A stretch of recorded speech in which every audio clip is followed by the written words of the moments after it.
जय माँ इंद्राक्षी, जय अम्बे। इंद्राक्षी धाम में दर्शकों आप सभी का हम हार्दिक स्वागत करते हैं। आज के दिन जिन जातकों का जन्म दिवस है, मैरिज एनिवर्सरी है, उन सभी को हमारी तरफ से बहुत बहुत शुभकामनाएं। इस अंक में हम बात करने वाले हैं सूर्य के राशि परिवर्तन के बारे में। 16 दिसंबर से सूर्य वृश्चिक राशि से निकल करके धनु राशि में पदार्पण करेंगे।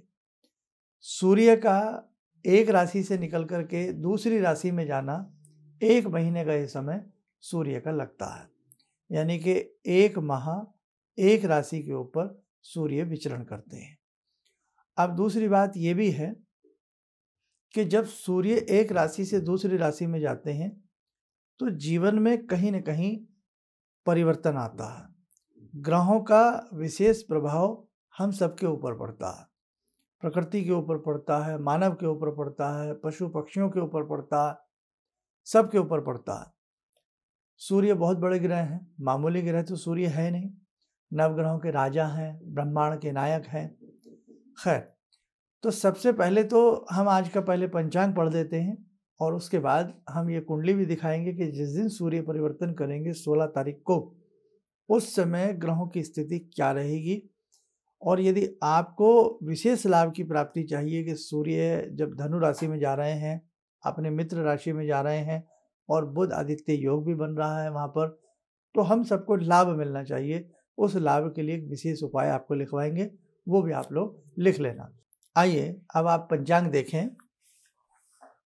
11 दिसंबर सन 2023, दिन सोमवार, संवत 2080, मार्गशीर्ष का महीना, कृष्ण पक्ष, तिथि आज त्रयोदशी है और चतुर्दशी कल नहीं रहेगी, ये ध्यान रखें। कभी आप सोचें कि आज त्रयोदशी है, कल चौदस रहेगी, फिर परसों अमावस्या आएगी। जो अमावस्या में पितरों के निमित्त दान आदि करते हैं, सूर्य को जल देते हैं या दक्षिण दिशा में जल देते हैं, तो कल अमावस्या रहेगी। चतुर्दशी तिथि इस बार 6 है।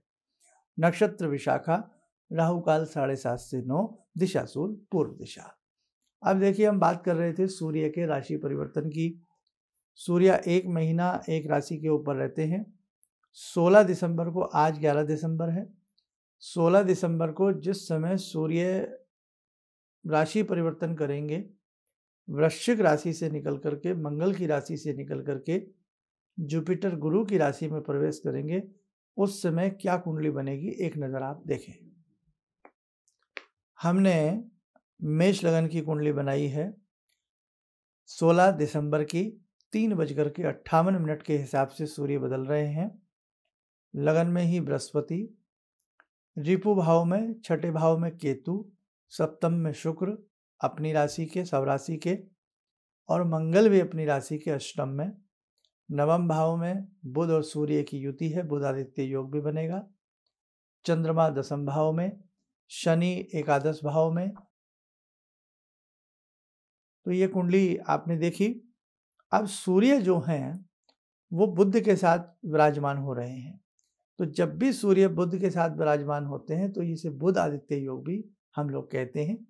ये अच्छा होता है, शुभ होता है। मेष लगन की कुंडली है, किसी का वृषभ लगन है, किसी का मिथुन लगन है, लेकिन कुल मिलाकर के सूर्य का धनु राशि में जाना कहीं ना कहीं ये लाभप्रद रहेगा।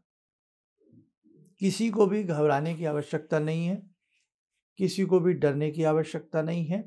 सूर्य का ये प्रभाव हमेशा जीवन में मंगल करने वाला होता है। अब देखो, हमें कुछ विशेष उपाय कर लेना चाहिए।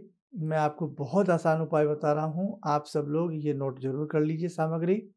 अगर आपको सारी चीज़ें तो मिल ही जाती हैं, जो लोग आउट ऑफ इंडिया रहते हैं वहाँ कई बार जल प्रवाह या इस प्रकार की चीज़ें नहीं मिल पाती हैं, उनके लिए भी अलग से एक समाधान बता दूंगा। लिखें, 2.25 मीटर लाल कपड़ा, लाल ले लें, ताम्रवर्णी ले लें। 2.25 मीटर लाल कपड़ा जिसमें एक व्यक्ति का कुर्ता बन सके, ठीक है। और 1.25 किलो लाल रंग की दाल आती है जिसे हम मसूर की दाल कहते हैं, मसूर की दाल ले लें। या 1.25 kg कोई भी लाल मिठाई ले लें। वेजिटेबल ले लें, जैसे गाजर है, टमाटर है, कोई भी ऐसी चीज़ ले सकते हैं अगर मिठाई नहीं लेना चाहते तो। 2 आइटम आप ले लीजिएगा, वस्त्र और कोई खाद्य पदार्थ, कुछ भी, चाहे सब्जी हो, दाल हो या मिठाई हो। 16 तारीख को ही आपको ये उपाय कर लेना है तो ज़्यादा बेटर रहेगा। नहीं तो फिर 16 तारीख के बाद जो एकदम 17 तारीख को रविवार है, ये भी अच्छा है। चलो आप एक काम कर लीजिएगा, संडे का ही रख लीजिएगा क्योंकि रवि का दिन है और अगले दिन ही रविवार पड़ रहा है। और वैसे भी सूर्य जो गोचर कर रहे हैं वो 3:58 यानी कि दिन में 4 बजे के आसपास सूर्य राशि परिवर्तन कर रहे हैं। आप संडे ही रखें, दोनों चीज़ें लेवें। सबसे पहले बैठ करके अपने घर में जो भी आपकी दैनिक पूजा पाठ है सुबह के समय वो करें। एक लोटे में थोड़ा सिंदूर मिला लें या मस्तक पर लगाने का जो चंदन होता है वो मिला लें, थोड़ा गुड़, चीनी, शक्कर आदि उसमें डाल लें। लाल पुष्प मिल जाए तो वो लोटे में भर के अपने लेफ्ट साइड में रखें और सूर्य भगवान के 108 नाम या बहुत ही मन के साथ ओम ह्रीम सूर्याय नमः, मैं अक्सर बताता हूँ इस मंत्र को, अच्छे से एक माला इस मंत्र की करके जो आपने वस्त्र में ही रख लें। दाल या भोज्य पदार्थ जो भी आप लाए हैं, चाहे भले ही शनिवार में खरीद लें, कोई ऐसी दिक्कत नहीं है। हल्का सा जल लेकर के चारों तरफ गिरा करके कि हे नारायण, ये आपके निमित्त है, आप इसे स्वीकार करें, प्रणाम कर लें। उसके बाद जो लोटे में जल है वो सूर्य भगवान की तरफ देखते हुए कहीं भी छत पर, बालकोनी में, गमला में, कहीं भी उसको देवें। एक समस्या और लोगों के साथ आती है कि आप में से ऐसे बहुत लोग हैं कि जिन्हें सूर्य डायरेक्ट नहीं दिखाई देते हैं तो वो बेचारे जल नहीं दे पाते हैं। ऐसी स्थिति में आप लोग किया करें, फिर एक चम्मच में थोड़ा सा जल ले लिया करें, तांबे की एक कटोरी या पात्र ले लें और उसे अपने राइट साइड रखें। सूर्य भगवान का स्मरण करके पूर्व दिशा की तरफ मुँह करते हुए सूर्य का मानसिक भाव से ध्यान करते हुए वो जल एक चम्मच उसमें दे दिया करें कि नारायण, ये आपके निमित्त जल है, इसे आप स्वीकार करें। ये भी तरीका है, ऐसे आपका जल माना जाएगा। जिन्हें मंत्र याद आता है, अर्घ्य मंत्र याद हो, ओम सूर्यदेव सहस्रशासो तेजरासो, आता हो तो दे दीजिए, नहीं तो ओम सूर्याय नमः, ओम भास्कराय नमः, ओम आदित्याय नमः, ऐसे बोलते हुए भी आप जल दे सकते हैं। बस ये जो आपने वस्त्र और कोई खाद्यान्न पदार्थ देना है, एक ही संडे देना है, संडे ही रखो, एक ही संडे देना है, हर बार नहीं देना। संभव हो हर रविवार सूर्य भगवान के 12 नाम बड़े ही तेजस्वी होते हैं, सूर्य भगवान के 12 नाम बोल लिया करें। या सूर्य भगवान का ध्यान करके बहुत सिंपल उपाय, जैसे जो लोग विदेशों में रहते हैं या कुछ ज़्यादा नहीं कर पाते हैं, या आप लोग भी कर सकते हैं।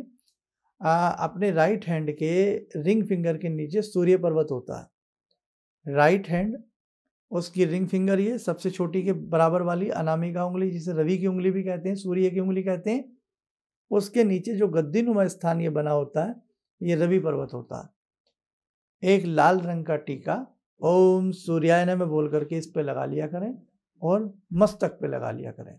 दिन में कम से कम 12 बजे तक, दिन के 12 बजे तक 10, 20, 50, 100 बार इस मंत्र को ओम सूर्याय नमः, ओम सूर्याय नमः पढ़ लिया करें। आप देखो आपके जीवन में चमत्कार होने लगेगा, ओज तेज की आपको प्राप्ति होने लगेगी। और सूर्य यदि आपकी जन्म पत्रिका में कमजोर हैं, अस्त हैं या सही नहीं है तो आपको बड़ा लाभ मिलेगा। अब कई बार सूर्य की डिग्री बड़ी कमजोर होती है तो वहाँ उस रूप में सूर्य कमजोर पड़ जाते हैं, अस्त से हो जाते हैं। कई बार सूर्य शनि के साथ आपकी कुंडली में बैठे होते हैं, कई बार सूर्य आपकी कुंडली में राहु के साथ बैठे होते हैं। तो ये सारे जो योग हैं, युतियाँ हैं, अच्छी नहीं है। सूर्य तो यूँ तो हर महीने हर राशि एक राशि बदलते हैं, लेकिन फिर भी हमें हर महीने एक बार सूर्य का उपाय कर लेना चाहिए। और साथ को हम प्रयास करते हैं कि हर महीने सूर्य राशि परिवर्तन का कोई ना कोई उपाय आपको देते ही देते हैं। इसलिए अच्छे मन से आप हमारा ये उपाय सुन के हर महीने का करने का प्रयास किया करें। आपके सूर्य बलवान होंगे। आप किसी भी राशि के जातक हैं, 12 राशियाँ होती हैं, आप किसी भी राशि के जातक हैं, आपको इसका पूर्ण लाभ मिलेगा। ठीक है, चलिए आइए समय हो चला आज की ध्यान साधना का। ध्यान में भगवान श्री राम जी का ध्यान करते हैं। भगवान राम की कृपा सबको प्राप्त हो।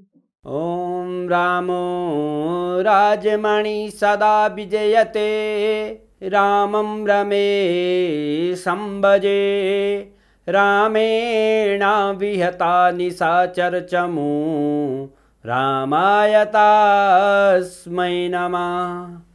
रामानास्ति परायणं परतरं रामस्य दासोऽम्यहम्। रामे चित्तलया सदा भवतु मे भो राम मामुद्धर। राम रामेति रामेति रमे रामे मनोरमे सहस्रनाम तत्तुल्यं राम नाम वरानने। आदो राम तपोवनं दिगमनं हत्वा मृगं काञ्चनं वैदेहीहरणं जटायुमरणं सुग्रीवसंभाषणं। बाले निग्रहणं समुद्रतरणं लङ्कापुरे दाहनं पश्चात् रावणकुम्भकर्णहननम् एतद्धि रामायणम् एतद्धि रामायणम्। कवच बना लें, ध्यान करें, राम जी का शुभ आशीष हम सबके ऊपर बरस रहा है।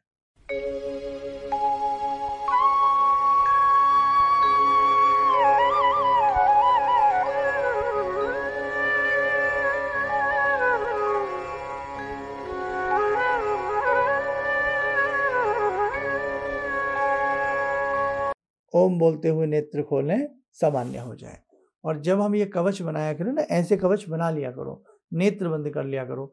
जो हमारा प्रोग्राम आराम से बैठ कर के कहीं सुन रहे हैं, देख रहे हैं, तो ये कवच बना सकते हैं। इससे हमारी रक्षा होती है, सुरक्षा होती है।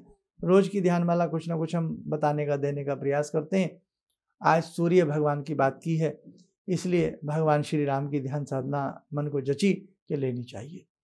अब ये सारी चीज़ें तो हमने आपको बता दी।